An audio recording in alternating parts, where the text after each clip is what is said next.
You're listening to a New York Islanders episode of the Jacob Valk Show. He's breaking down the team's latest goings-on as only he can. Follow him on Twitter at RealJacobValk. Here he is, Jacob Valk.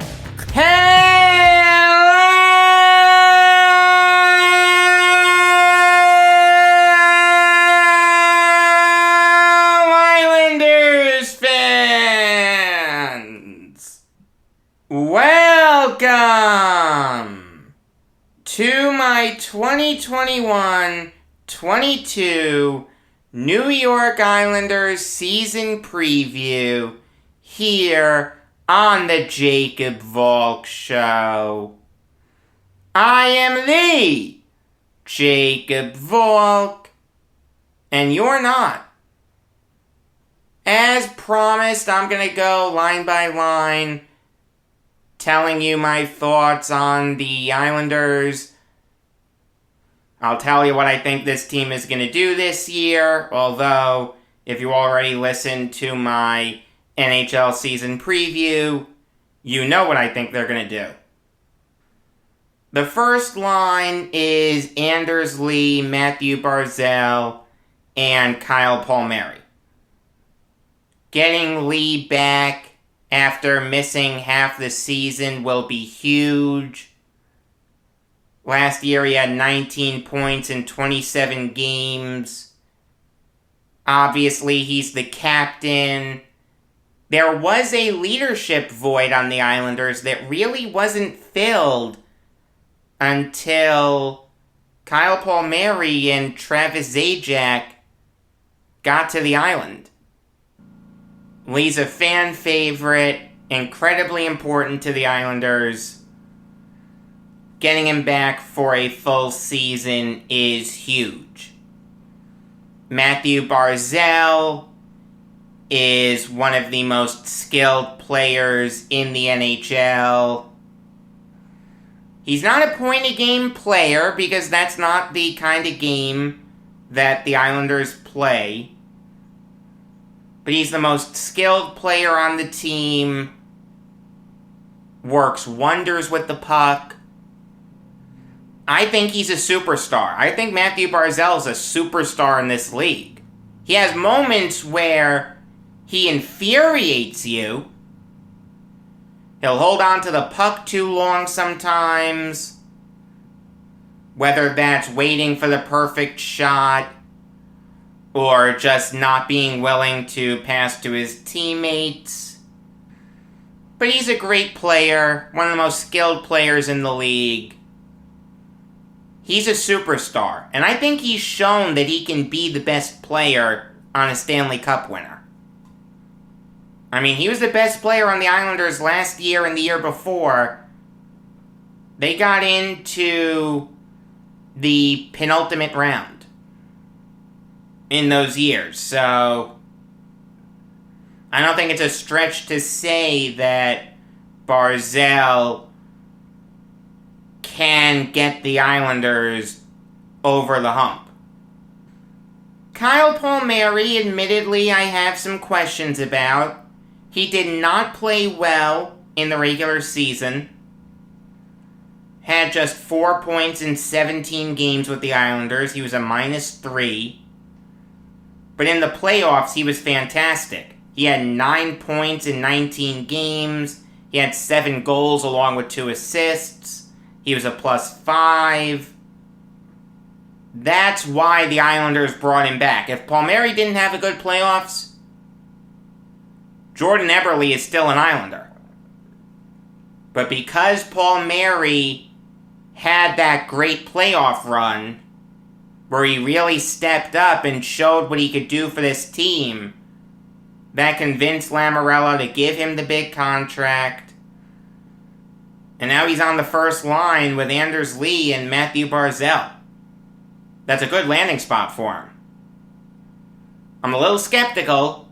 I want to see what he can do for the Islanders over a full season, but I'm confident. I'm like 85% confident that he'll do a good job. The second line is still the Killer Bees, Beauvillier, Brock, and Bailey. Anthony Beauvillier can get a lot of heat sometimes.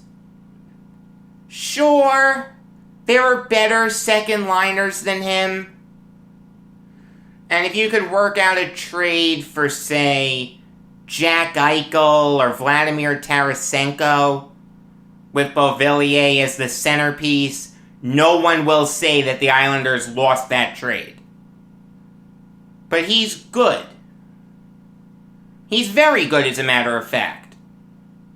Not as good as Bailey. Not as good as Nelson. But he's still very good. He put up 28 points in 47 games. He was a plus 15. Had a great playoffs where he put up 13 points in 19 games. Can you do better than Beauvillier? The answer is yes. But he's a homegrown Islander. He's only 24. He'll never be a superstar. But you know what? If he just stays as a very good player, I'm okay with that. Brock Nelson led the Islanders in goals last year with 18, tied with Paul Mary for leading the team in goals in the playoffs with 7. He is an incredibly underrated player. When you think about the Islanders, you think of guys like Barzell and Lee and Bailey and Pellick and Pollock and Varley. It would take you a while to get to Nelson, but it really shouldn't. You can make the argument that Brock Nelson is the second best goal scorer on the Islanders, behind only Lee. In fact, I'm going to make a prediction right now. Brock Nelson will score at least 27 goals this year. One more than his career high of 26. In fact, it wouldn't even surprise me if he scored 30. I'm about to blow your mind. This will be Josh Bailey's 14th year in the NHL. He has been with the Islanders for 14 seasons. One more than a bar mitzvah. Remember early in his career, it looked like he was going to be a major bust? Oh, he's just going to top out as a third liner and not even a good one. You can do so much better than him. Get rid of him. He's a bust, blah, blah, blah. The Islanders stuck with him. Like, Garth Snow didn't do a lot of great things with the Islanders, but one of the really good things he did was holding on to Bailey. Not caving to the pressure. Yes, he has moments where he infuriates you. He'll wait for the perfect shot a little too much. But you know what? He put up 35 points in 54 games last year. He was a plus 12. And he's actually been a really, really, really good playoff performer for the Islanders. In the bubble, he put up 20 points in 22 games. Last year, he put up 13 points in 19 games. He's played in 71 playoff games. You know how many points he has in those games? 50. I still don't like the song, "Hey Josh Bailey, I Want to Know, Can You Score a Goal?" I think that's stupid. It's basically insulting him. It's basically pointing out that he hasn't scored. Well, why don't you do that for someone else? If it was score again, I'd like that. But score a goal? I don't like that. If you boil it down to the ground, it's actually an insult. The third line is the line that I'm most excited about. It was a big black hole for the Islanders last year, but I think it's going to be a lot better this year with Zach Parisi, J.G. Pageau, and Oliver Wahlstrom. I think Parisi is a great fit on that third line. Yes, he's never going to get Hart Trophy votes again. And certainly, he took a step back last year. He only had 18 points in 45 games. That's the second lowest point total of his career. In 10-11, he only played in 13 games and scored 6 points. So yeah, last year was the worst season of his career, by far, not even close. But being reunited with Lou Lamoriello, playing on an Islanders team that's gonna accentuate his strengths. Zach Parisi, his whole career, has been a very underrated defensive forward. He'll work wonders with the Islanders. Third line left wing last year was a huge issue. Leo Komarov failed, Kiefer Bellows failed, Michael DeCall failed. I think Parisi's going to do a really good job. I see him getting like 25, 30 points this year.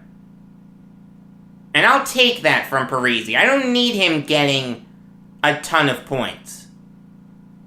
Because I have two other guys on that line who can get points. Starting with Jean Gabriel Pageau. Another great two-way player. Fan favorite. Excellent face-off taker. His raw point total may not impress you, 28 points in 54 games, but if you look at points per game, that's actually tied for the second best season he's ever had. 28 points in 54 games is more than half a point per game.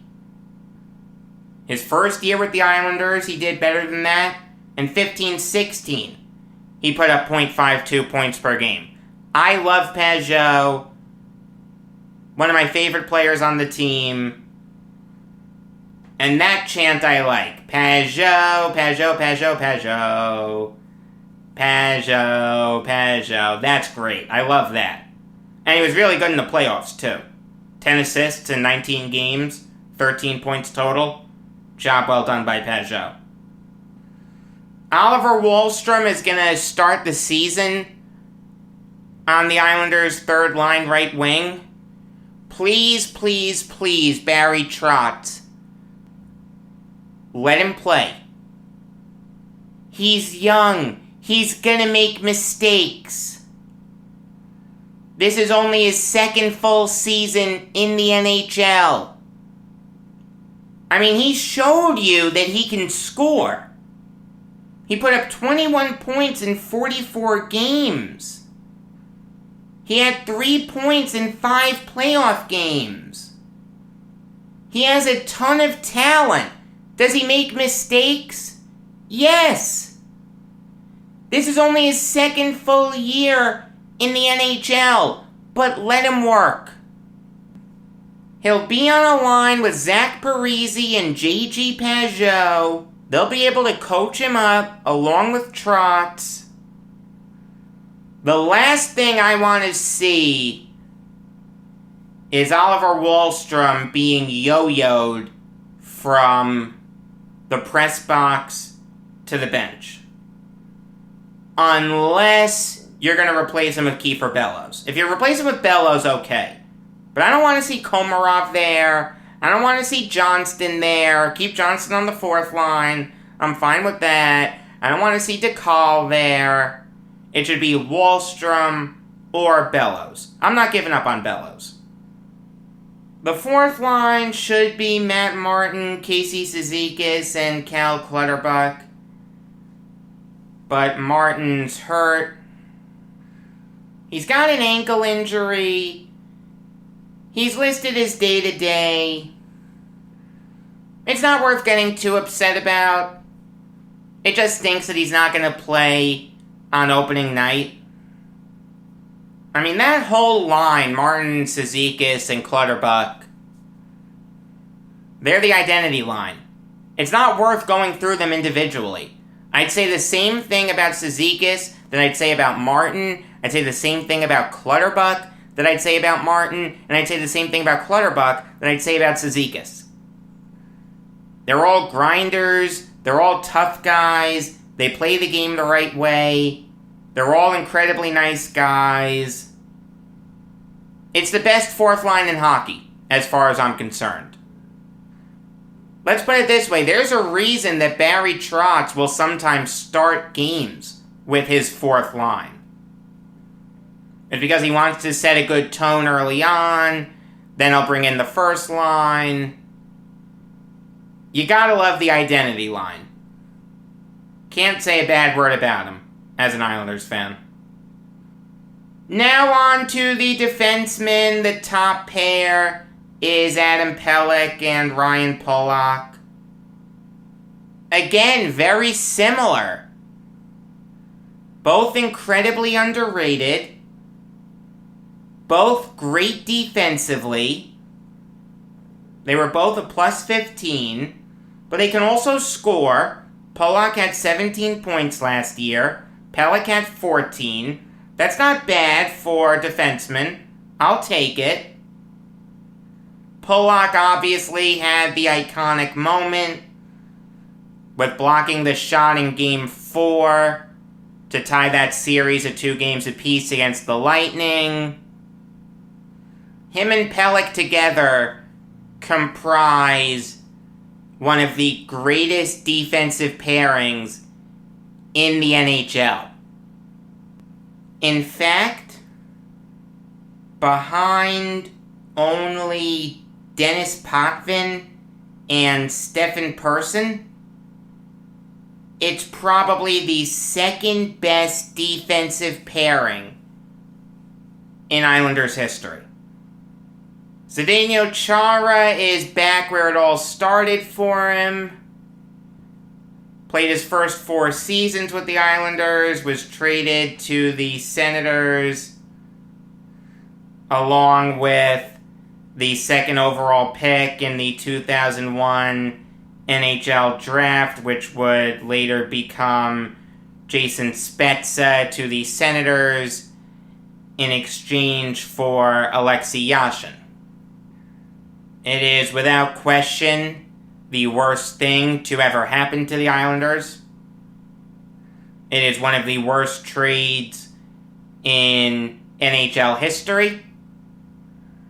And any criticism that you give Mike Milbury about that trade is fair, even 20 years after the fact. But now Chara's back. Should provide a great physical presence, great defensively, killer slap shot from the point. On power plays, he used to be lethal. Look, he'll never win another Norris Trophy, but if you were to write down on a piece of paper the kind of guy who the Islanders really needed, it would have looked a lot like Chara. A lefty shooting defenseman that you can put in there every day, and he'll hold his own. And he was also born exactly 20 years before me. So a fellow Pisces can't be too bad. The other thing that Chara is going to do, and this can't be overstated, is mentor Noah Dobson. Because Dobson really didn't take the leap that you wanted him to. His second year in the league, he put up just 14 points in 46 games. He was only a +1. Only had 7 assists in the playoffs. He wasn't terrible, but he wasn't great. Now that he's playing with Zdeno Chara, a guy who's going to get Hall of Fame consideration, there's no excuse for Dobson. I've been hearing about how good this kid's going to be for a while now. I want to start seeing it. I want to start seeing that potential be realized. I really haven't seen it yet. I'm not saying he's a bust, but I really want him to have a breakout year. If he doesn't, I'm not opposed to moving on from him. He'll be an RFA after this season. You package some other assets together, maybe you can get something. Maybe you can get an Eichel. Maybe you can get a Tarasenko. Maybe you can get someone else. I'm not saying do that now. I'm just saying if he doesn't put it together this year, I'm okay with moving on from Dobson. He really doesn't have the luxury of making mistakes. For an Islanders team that relies so much on their defensemen, for such a defense-first team, it's harder for him to get away with mistakes than it is a guy like Wahlstrom or Bellows. The Islanders' window to win is now. If a great player becomes available, and Noah Dobson is the only obstacle towards getting that trade done, adios, amigo. Andy Green is back with the Islanders for another tour of duty. It's really impossible to get excited about him. He's a Lou Lamoriello favorite, former Devils captain, and he's good defensively, very smart guy, was a +9. Only had 6 penalty minutes the whole year. But he only put up 5 points in 55 games. He only had 1 goal the entire year. He only had 1 assist in the playoffs. I mean, Green plays his role, he does his thing, but you can't get excited about him. If the Islanders were to move on from Green, I don't think anyone would be heartbroken about that. Scott Mayfield is actually celebrating his birthday today. He turns 29. Happy birthday. Your gift is hopefully going to be an Islanders win. I like Mayfield a lot. Very physical. Really good two-way defenseman. Put up 15 points in 56 games. He was a +12 in the bubble and a +12 in these past playoffs.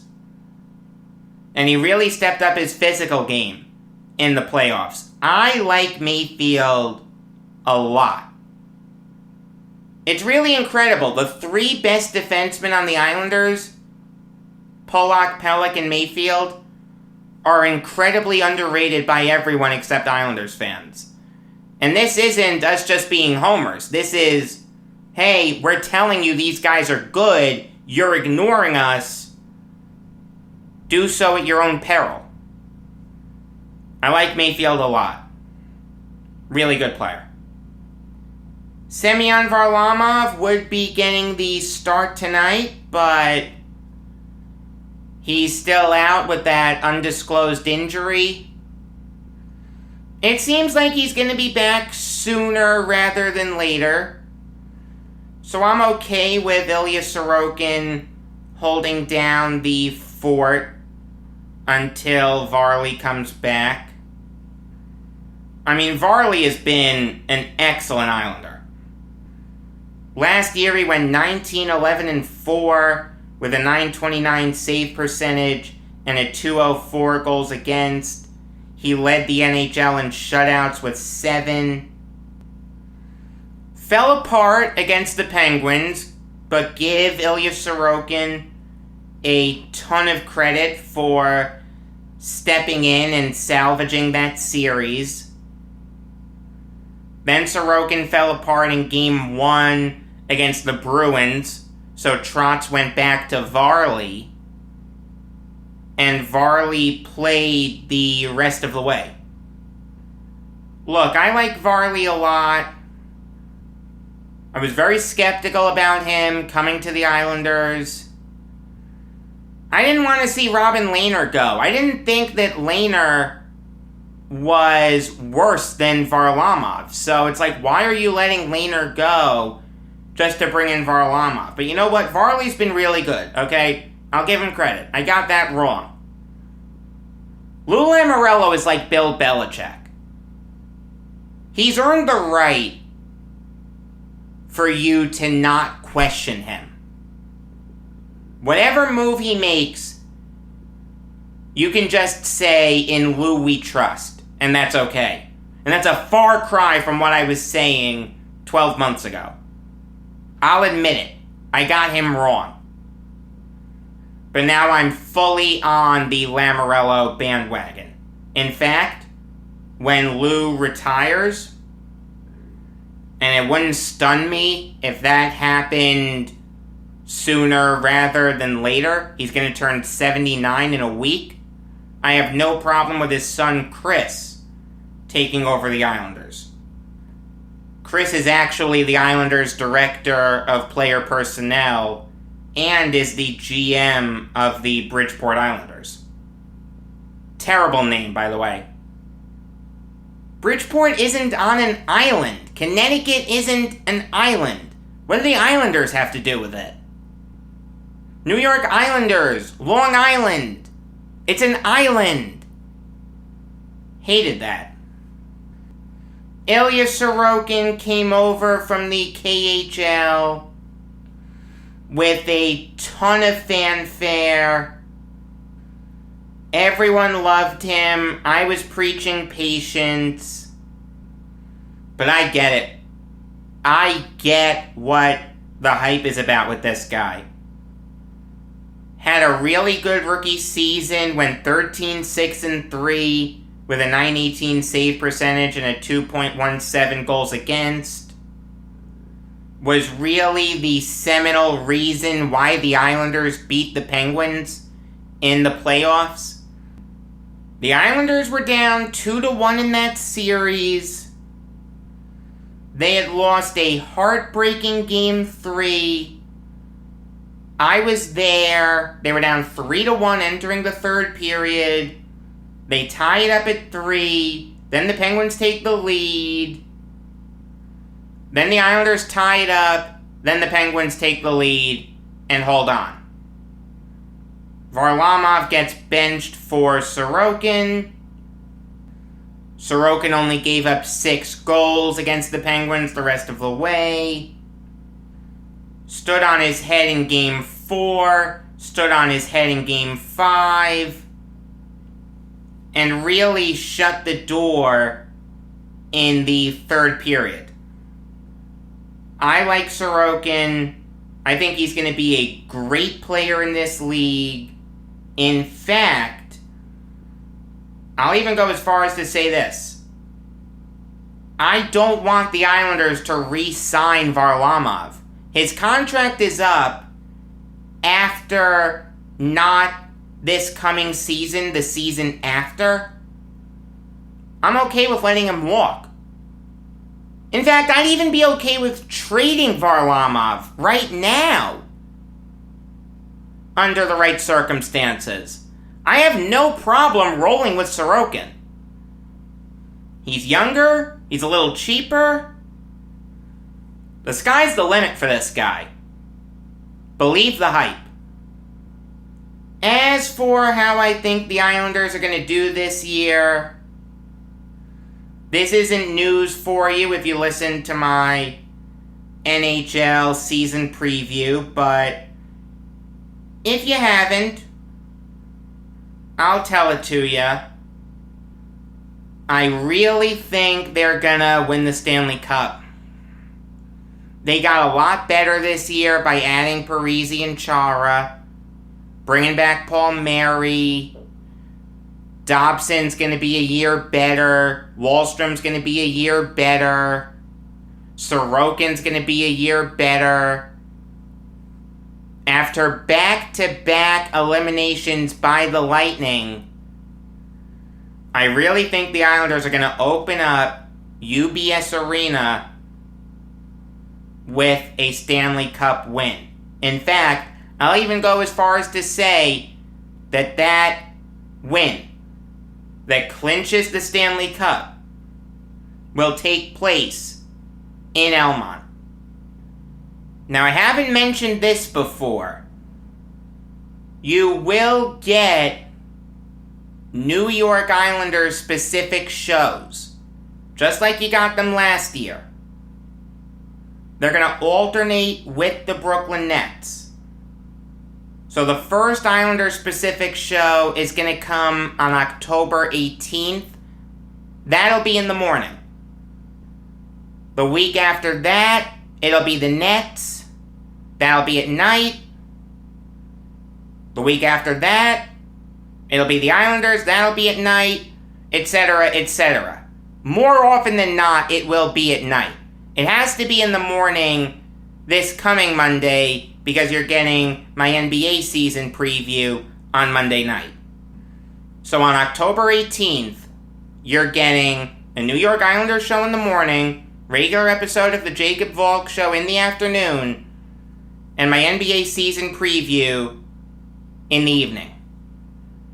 The night after that will be my Brooklyn Nets season preview. I'll do what I just did for the Islanders for the Nets. Regular episodes of the Jacob Valk show come your way every weekday afternoon. Until next time, I'm Jacob Valk, and always remember, if you disagree with me, you're wrong.